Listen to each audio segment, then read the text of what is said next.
On se retrouve dans la masterclass, donc thématique américaine, et aujourd'hui je suis ravi d'accueillir Christian Saint-Etienne, l'économiste. Bonjour. On n'a plus besoin de vous présenter, hein. Vous êtes habituellement souvent aussi sur ces plateaux de BFM Business. Vous avez écrit récemment un ouvrage qui a été publié au printemps sur Trump et finalement les relations avec les Européens. Donc on va aller un peu dans le détail.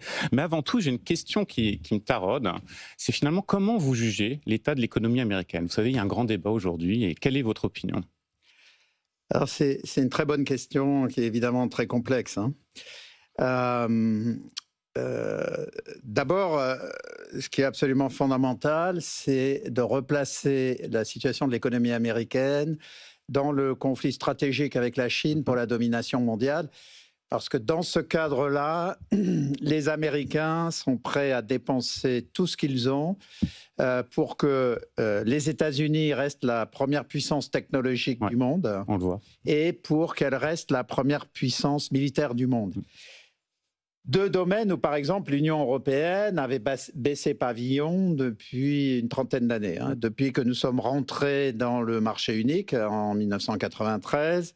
L'Union européenne est obsédée par la concurrence et a ignoré toutes les questions de technologie et de puissance. Malheureusement. Sur la techno, soyons clairs, on fait des grands discours, mais on n'a pas mis l'argent. Les États-Unis le font.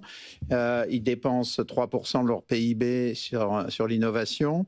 Donc, et par ailleurs, ils ont le premier budget de défense mondial à 1000 milliards de dollars. Alors l'Europe, suite à l'invasion en Ukraine, dépense davantage, mais comme vous le savez aussi bien que moi, c'est pas coordonné, il y a des doublons, ce qu'on dépense, c'est en grande partie pour acheter du matériel américain. Or, pourquoi un certain nombre de personnes, dont moi, nous nous battons pour reconstruire une capacité de défense significative en Europe, mais surtout en France? C'est parce qu'aujourd'hui, toutes les technologies sont duales.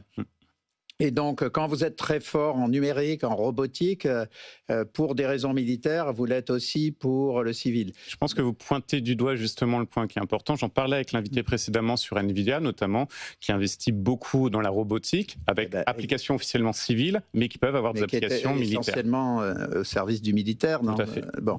Donc, si vous me posez la question de l'état et de la situation de l'économie américaine, il faut savoir qu'il y a des fondements extrêmement puissants en technologie, à la fois civile et militaire, et surtout en termes de politique stratégique pour s'assurer que les États-Unis sont souverains dans toutes les filières fondamentales.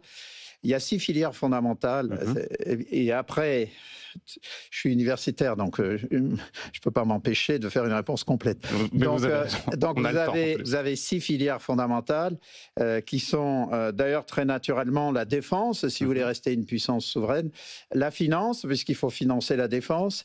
Ensuite, c'est naturel, on vous dit, dans ces réflexions, on vous dit qu'il faut rester une grande puissance agroalimentaire pour nourrir la population, il faut être une grande puissance pharmaceutique et en termes de système de santé pour que votre population soit en bonne santé. Ensuite, le 5e point est tout aussi évident, il faut avoir la souveraineté énergétique. Et le dernier, c'est la souveraineté numérique. Donc les États-Unis s'escriment pour consolider ces 6 souverainetés.